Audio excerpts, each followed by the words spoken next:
these guys right here are some new pothos I got. Again, these were on sale. They were $7 a piece. They came with a really nice heavy-duty terracotta pot. The weird thing is though, this is wonderful terracotta that they lined with glaze on the inside. Glazed terracotta does not breathe the same way or vent the same way. So definitely we don't want to be planting straight into this terracotta pot because it would hold too much moisture. So we're still going to plant into a plastic nursery pot and then set it down in here like this one. But I bought these two. They were both on sale, but they're kind of bare on one side each. So I think we're going to take them out of their peaty soil and then put them in the same pot together. It'll look really nice and full that way. And then I get a bonus pot that I can put in one of my other ones that doesn't have a container now. So we'll get that pot out of the way. It's a new bonus pot we don't need. And for now, we are going to take these two out and pot them together. So let's shake out their dirt. Okay. Get you out of there. Oh, look at all those roots. Look at that. This is why sometimes, guys, it's worth checking the clearance shelf. Like, beautiful green up top, healthy roots down below. It's just lost part of its self. But even, we'll combine both of these together. This plant was $7. That plant was $7. Both of them combined is still cheaper than one of these not on sale. And then we also got the bonus pot out of it. Look at all those roots. Okay, so there's multiple plants alive here. I kind of wanted to tease them apart and show you, but I don't know if I can get them apart. It's like a spider web. Oh, I probably should have left them.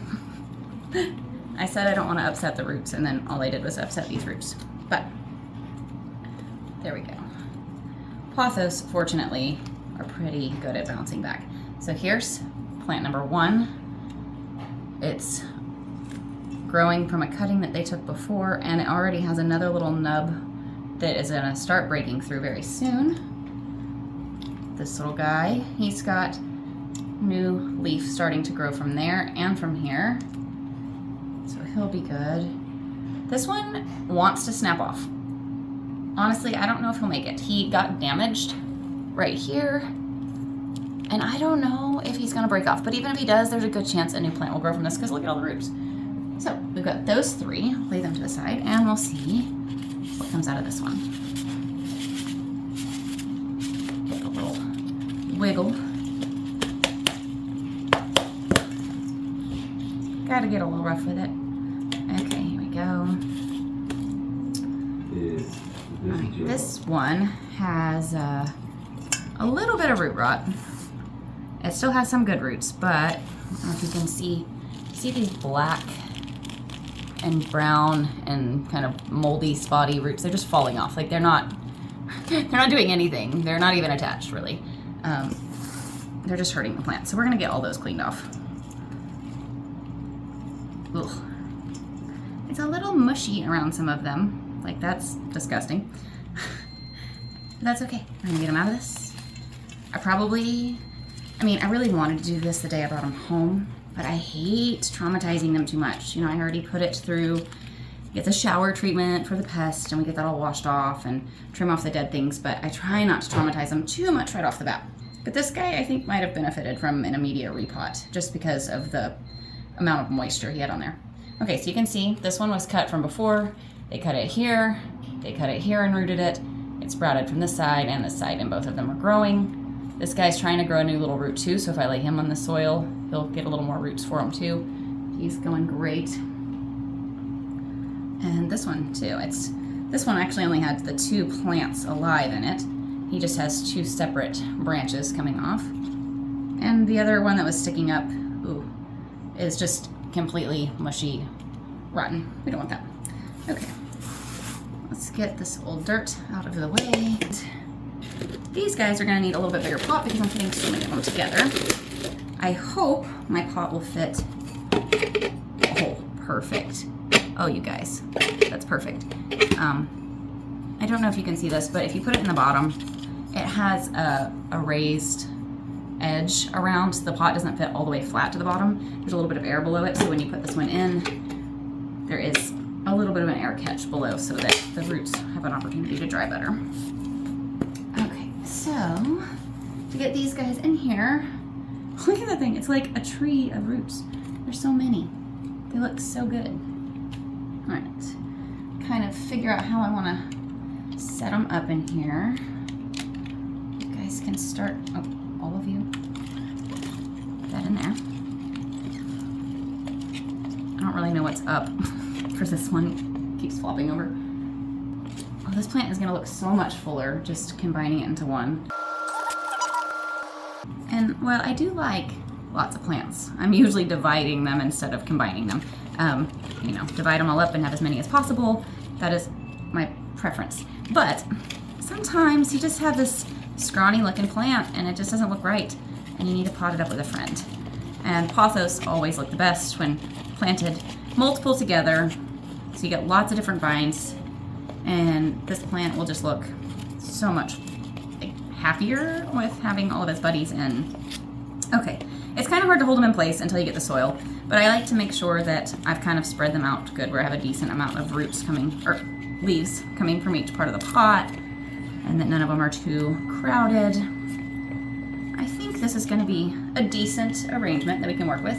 And now I can put the soil in. Sprinkle, sprinkle. Shake, shake. Did I bring my little pokey tool? I need my pokey tool. I gotta get a pokey tool. Paintbrush. So, I use my paintbrush for more than one thing. I use it to clean off leaves when I really make a mess and get it down in all the little grooves of the stem and things, and I want to dust them off. But also, it works really good if you have something like this. There's a big air pocket right here and no dirt getting into it. You can just kind of gently jab the dirt down into it as you go. Get some more dirt on there in the pot. And you can just push it down in all of the cracks between the roots. We don't want big air pockets. While you do want airy, well-draining soil, you don't want it to, dense or compact or anything. You do need oxygen to get to the roots, but you don't need huge pockets that just are a place to grow nastiness or bacteria or fungus or mold. To trap all that air, we want to make sure we have a pretty decent amount of soil in and around all of the roots. And pothos are one of the things I'm really enjoying growing right now because they're really, really simple. They're very beginner friendly, but they're also really fun to experiment with. Basically, they grow really quick, they root really fast, they bounce back from things really easily most of the time, and generally speaking, they're a fairly cost-effective plants to purchase. Because they're so easy to propagate and to grow, you can find them basically in any big box store, grocery store, nursery. I know a lot of people are maybe tired of them because they've been around for so long. I mean, my great-grandmother had a house full of pothos. They were beautiful and I loved them. And I think it's cool to keep growing things that she used to grow. But they're not a new plant. They're not a designer plant. They're not necessarily something that everyone gets really excited about. But they're so much fun to grow. They grow fast. Like I said, they propagate easily, and they're very fun to conduct little planty experiments on. So I've really been into pothos lately. I'm actually getting ready to do an experiment of sorts on my golden pothos that I bought the same time that I bought these other discount ones. I'm not going to tell you what it is. You're going to have to wait. It'll be fun. I'll show you. But we're going to do some destruction and regrowth. Okay, so pretty well potted. Looks pretty nice. I think we can move a little bit more dirt right there. Wait, that looks pretty good.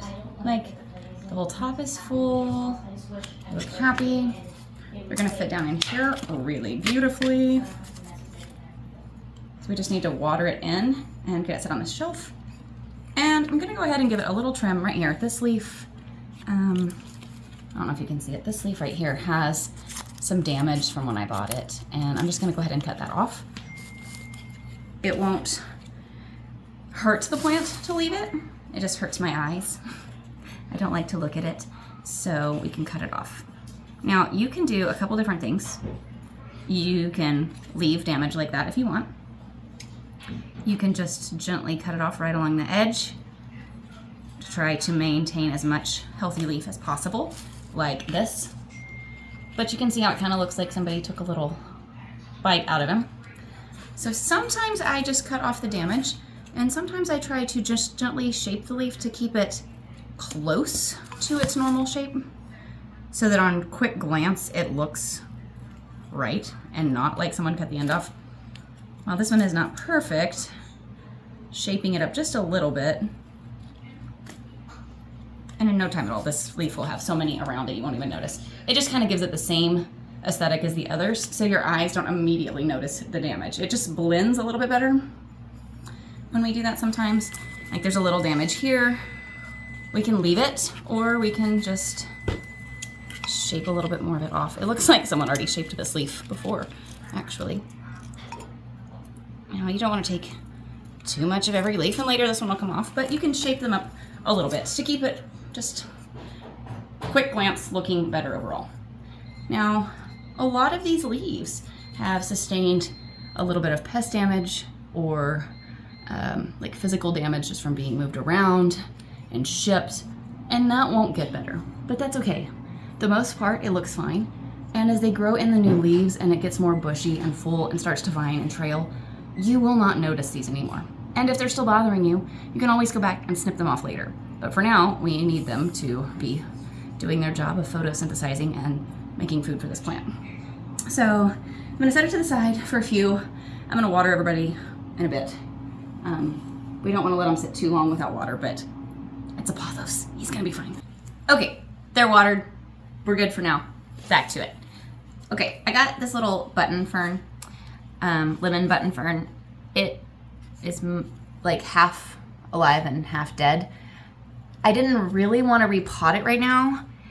I actually got this because I wanted to use it in a terrarium build, but I haven't had time to do the terrarium build. I have big dreams for, you know, spending 5,000 hours a day on plants, and there's not that many hours in a day. I'm gonna start by just getting rid of all the dead stuff. If we can get rid of the dead stuff, there will be more light that can reach to the soil, and it will help tell this plant that it needs to make more leaves, more fern. So we're just gonna, ooh, it's really hard to clean them out without getting the good ones. Oh dear, this is something terrible. What do we got? A baby fern plucked right out of there. Oh, look at that. It has one leaf. I don't know if this is gonna do or not. I think I'm gonna have to repot it before the terrarium. He's so wet. Ferns like moisture, but this is like a sponge block in here. It's all gross. They're all dead. Maybe it's not half alive. Like all of these are crunchy. This one's alive, but the end is gone, so he's not gonna get any longer. That is a thing about ferns that bugs me, is if the tip of the fern dies or gets damaged, that frond will not grow anymore. They unfurl like from the end, so they like move longer and longer. And so if this end gets cut, then they won't unfurl anymore. They're done. They're cut off. So like this guy right here, he's been growing this nice long frond. He gets to the end, and where he should be unfurling is now dead little crispy nuggets. So this one's done. This is as long as it's ever gonna get. It can't get any bigger. Looks like pretty much every single one of the green living fronds on here has the end missing. Like, they're just done. So it'll be up to new fronds to grow completely from the base for them to get any longer. But it's important that right now we don't cut all those off anyway, because they're the only photosynthesizing part of this plant we have left. And I want to keep it. I want to keep letting it grow. Even though it's not getting any length from those fronds and their little leaves, it's not that they're not valuable. It's still photosynthesizing. It's still making food for the rest of the plant. They just won't get any longer. It's not going to be a total lost cause. It's just mostly. I gotta stop buying plants that don't want to keep going. In the end, the goal is new life and growing. There's still going to be a little greenery left, though, a little bit to look at. It's not going to be totally bald fern. I have some totally bald ferns right now. This is what we got. This is what's left. This is what's still healthy, mostly. Like I said, the tips of every one of them are gone. Some of them are already missing some of their leaves. It's not in its best state. It's a little bald on the top part, but we'll get it into this nice warm lighting over with the other ferns to rehabilitate and see what happens. I'm gonna check the roots real quick. Let's get a look. Ooh, that is so wet. We're gonna leave it in the nursery pot and we're gonna give it time to dry out a little bit and hopefully get it potted soon. Ferns like a lot of moisture. I'm counting on that to keep this one alive until I can get back to it. But I really don't want a new pot. I really want a terrarium environment for this baby. So we're gonna wait. Okay, this guy, the snow white waffle plant. Also, ideal for terrariums. I don't know what I've done to it. It didn't look like this when I brought it home. It was not nearly dead when I brought it home a week ago. It actually looked very nice. I have a couple ideas about what might have gone wrong. First of all, it had just arrived at Lowe's when I got there. I know this because it was still in the big wooden shipping cart for them, and they were all wrapped up in their packaging, and they were just getting ready to display them when I found it. It looks great, but it had clearly just been brought there. So from the greenhouse onto a truck, stripped to Lowe's, plopped into the store. I found him. I'm like, let me take you home. And I brought him home and I put him through my new plant rescue plant treatment where they go through the shower and their alcohol spray, and I try to make sure I'm not bringing any new pests in with all my other plants. Maybe it was the transferring from the greenhouse to Lowe's. Maybe it was the transferring from Lowe's to my house. Maybe when I gave him the shower treatment, I used slightly too cold of water. I usually try to use lukewarm, but sometimes it gets a little too chilly. Maybe it was a response to cold. Like I could have just cold shocked him into this state and it took a couple days to die. Maybe this is one of those plants that really hates alcohol. I haven't figured out which ones those are yet. I keep being told that you can spray any plant with the alcohol and they'll be fine, but some of them I have had issues with. I don't know why. I just know that I have had issues. And maybe that's what happened with this one. I really don't know. But this whole plant on this side, like there's more than one plant in here. This whole thing is dead. This whole thing is dead. Dead. It could just be root problems too. I mean, the soil is very wet. This one I think is mostly dead. I can't tell. But we're gonna snip that off there and see if that'll regrow. This one is still alive, but it's not looking great.